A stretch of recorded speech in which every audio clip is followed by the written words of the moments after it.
Dear students, myself Dinesh Rajpal. आज हम आपको 11th क्लास का फर्स्ट चैप्टर या बेसिक पहली क्लास के बारे में बता रहे हैं सर।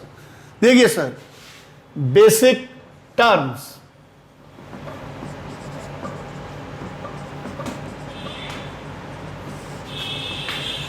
पहली टर्म होती है बच्चों कैपिटल। हिंदी में हम इसको कहते हैं पूंजी। What do you mean by capital?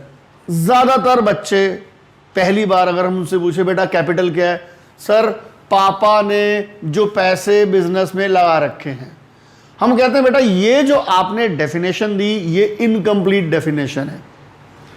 मैंने अपना बिजनेस शुरू किया, मैंने अपने बिजनेस में 10 करोड़ रुपए की शॉप लगाई। मतलब मेरे पास एक बिल्डिंग पड़ी है as a commercial property, 10 crore रुपए की वो बिल्डिंग है और 1 लाख रुपए मैंने कैश लगाया। तो भैया मेरी कैपिटल 10 करोड़ 1 लाख रुपए मानी जाएगी। इसका क्या मतलब हुआ? आप सिर्फ कैश बोल रहे हो, मैं कह रहा हूं कुछ भी बिजनेस में लगाया वो कैपिटल कहलाता है। तो हम क्या टर्म बोलते हैं? Investment made by the owner into the business. Owner business में जो भी लगाएगा कैपिटल कहलाएगा। It can be in the form of goods, cash और assets. For example, Ram started his business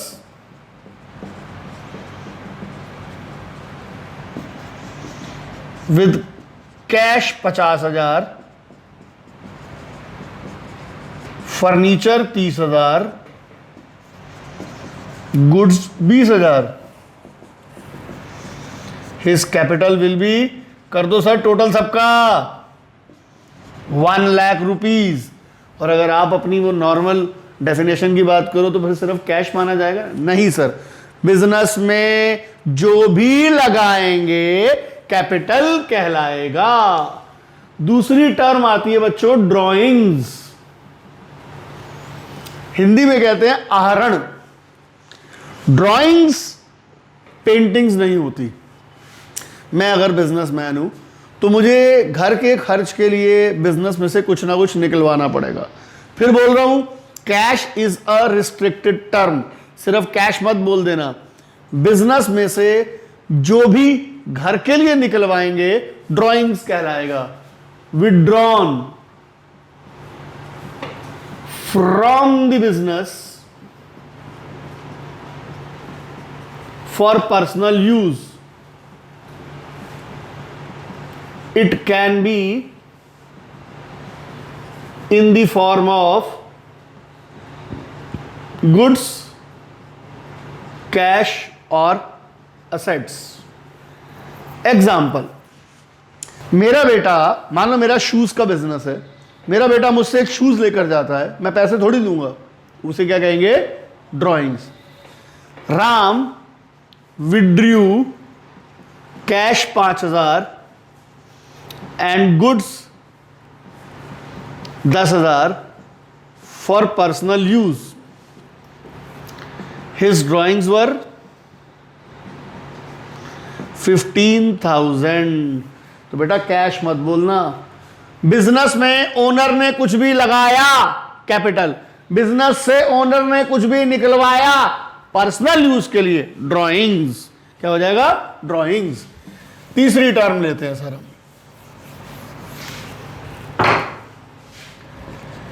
debtor. Debtor नहीं होता, बी साइलेंट होता है।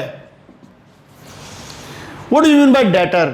जिसको मैंने उधार सामान या उधार सर्विसेज दी। द पर्सन और the business to whom goods sold or services supplied on credit, or the person who owes money to us on account of being goods sold or services supplied on credit. जिस person को मैं सामान उधार बेचूंगा उसे मैं debtor कहूंगा। Sir एक बात गौर से सुनो, यहां आप सब बहुत गलती करते हो सर। गुड्स और सर्विसेज जिसको उधार बेची, अगर मेरा मार्कर का काम है और अगर मैं किसी को मार्कर उधार देता हूं तो वो डेटर है। मैंने अपने दोस्त को मनी उधार दिया, मतलब लोन दे दिया, वो डेटर नहीं है। मैंने अपना फर्नीचर किसी को क्रेडिट पर सोल्ड कर दिया, वो डेटर नहीं है। डेटर का मतलब जिस चीज का मेरा काम है, जिस चीज का मेरा बिजनेस है, जिस चीज का मेरा धंधा है, उस चीज को उधार बेचा। सर ये टर्म आगे आपको परेशान करेगी, प्लीज ध्यान रखना। Debtor means goods and services, debtor does not mean assets. मान लो मैंने किसी को फर्नीचर उधार बेचा और फर्नीचर मेरा मेन काम नहीं है, वो मेरा डेटर नहीं है। कुछ भी नाम ले दो, वेंडर बोलते हैं, बात बताऊंगा वो आपको। तो डेटर का केवल और केवल कनेक्शन गुड्स और सर्विसेज से है। सेम बात क्रेडिटर्स के लिए भी एप्लीकेबल है। लीजिए सर, फोर्थ टर्म ले रहे हैं हम आपके साथ।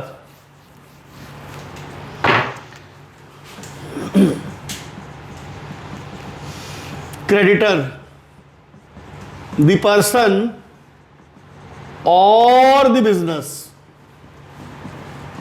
from whom we purchased goods or took services on credit, जिसको उधार बेचा डेटर, जिससे उधार खरीदा क्रेडिटर।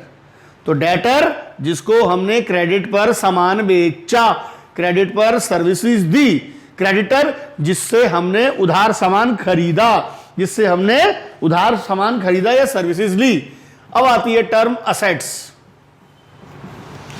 सर ये टर्म शुरू शुरू में ऐसा लेमैन बच्चों को बड़ी परेशान करती है। चौड़े में बोलते मेरी प्रॉपर्टी, मेरा पैसा।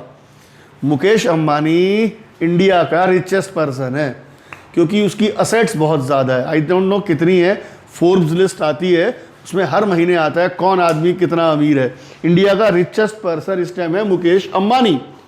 Mukesh Ambani is the richest person. कैसे कैलकुलेशन होती है? उसकी असेट्स देखकर, उसकी जमीन जायदाद, शेयर्स, बिल्डिंग, प्रॉपर्टी, सब का टोटल करते हैं। तो असेट्स का मतलब क्या होता है? वैल्यूएबल थिंग्स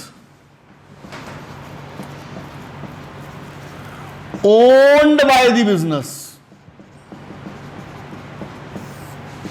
वैल्यूएबल थिंग्स वो सारी चीजें जिस पर मेरा मालिकाना हक है।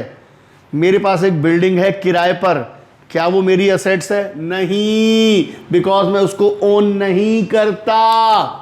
जिस पर मेरा ओनरशिप राइट है, मार्केट में उसकी कोई वैल्यू भी होनी चाहिए। मैं 2 कॉकरोच मार कर ले आता हूं, मैं बोलता हूं मेरी असेट्स है, मार्केट में बिकेंगे थोड़ी वो। Valuable things 1, owned by the business 2, दोनों बातों का कॉम्बिनेशन। वो चीजें जिनकी कोई वैल्यू है प्लस जिसको मैं ओन करता हूं, वो क्या है? हमारी असेट्स।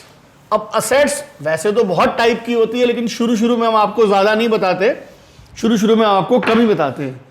सर अकाउंट्स में एक साल एक बहुत बड़ा बैरोमीटर है। कोई चीज अगर 1 साल से कम चलती है, करंट है भाई।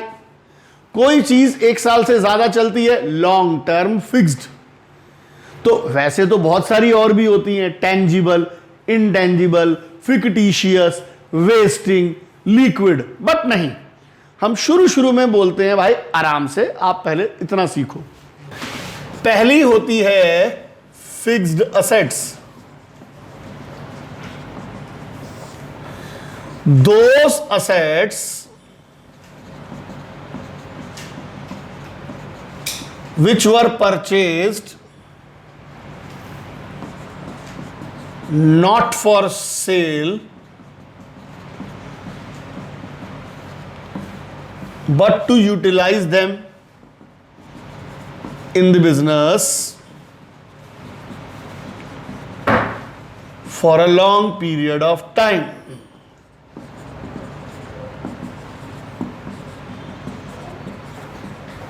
The life of fixed assets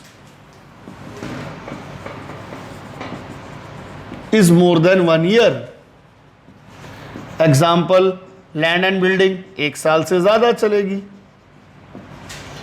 plant and machinery 1 साल से ज्यादा चलेगी, फर्नीचर बिल्कुल 1 साल से ज्यादा चलेगा।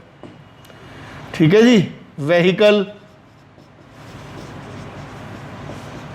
ये भी 1 साल से ज्यादा चलेगी। लाइव स्टॉक जानवर जिनका दूध का काम है वो 1 साल से ज्यादा चलेंगे।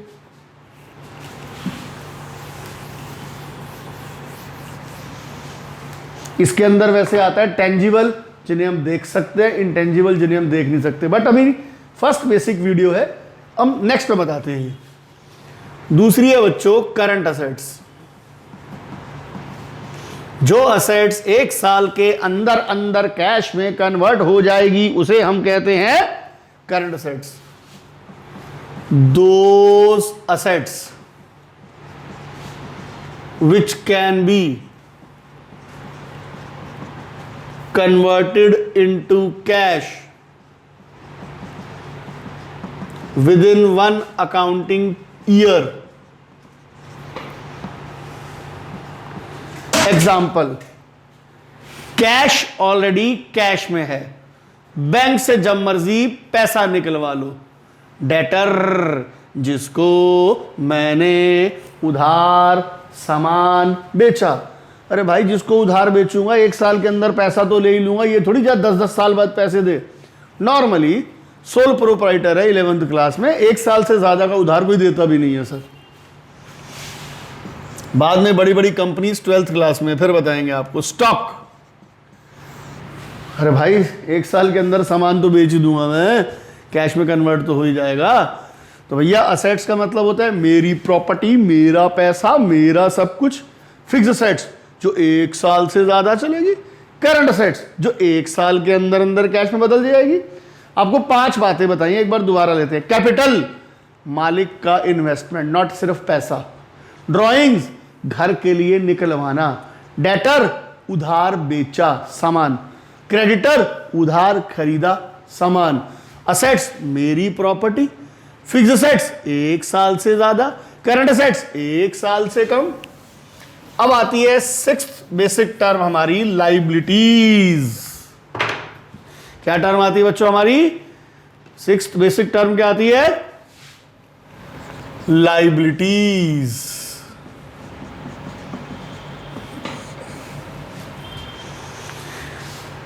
कर्ज, बोझ, देनदारी हमारी देश के लिए क्या लाइबिलिटी है? मेहनत करके देश का नाम ऊपर रखे। टीचर के लिए आपकी क्या लाइबिलिटी है? एक तो पैसे दो, दूसरी बात अच्छे नंबर लाके पास हो। मेरी आपके लिए मान लो क्या लाइबिलिटी है? आपको अच्छे से पढ़ाऊं, कोशिश करूं आपको अच्छे से ग्रूम करूं। तो लाइबिलिटीज का मतलब होता है financial obligations, something we have to pay. कर्जा, बोझ, देनदारी। Financial obligations of a business enterprise other than capital। Liabilities भी 2 प्रकार की होती है बच्चों। करंट लाइबिलिटीज वो उधार जिसको 1 साल के अंदर अंदर चुकता करना है। Those liabilities which are to be paid within 1 year। Those liabilities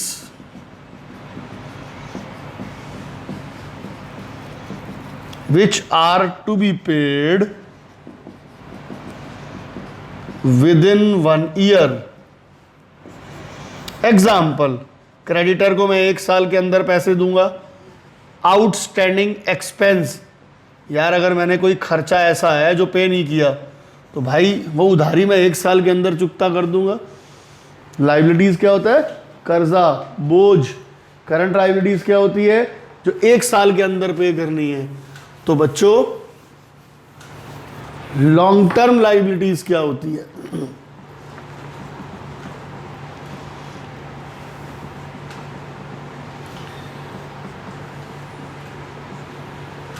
those liabilities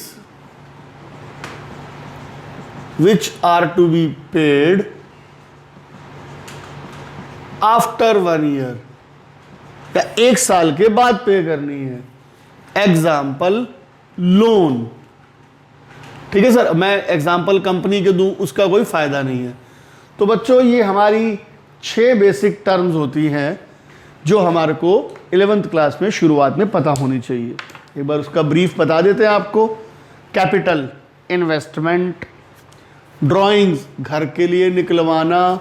debtor, जिसको उधार बेचा।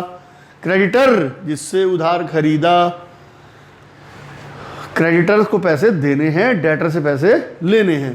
असेट्स, मेरी प्रॉपर्टी। फिक्स असेट्स 1 साल से ज़्यादा चले। करंट असेट्स 1 साल से अंदर अंदर कैश में कन्वर्ट हो जाए। लाइबिलिटीज, कर्जा, बोझ, देनदारी, समथिंग वी हैव टू पे। करंट लाइबिलिटीज 1 साल के अंदर देनी है। लॉन्ग टर्म लाइबिलिटीज 1 साल के बाद देनी है।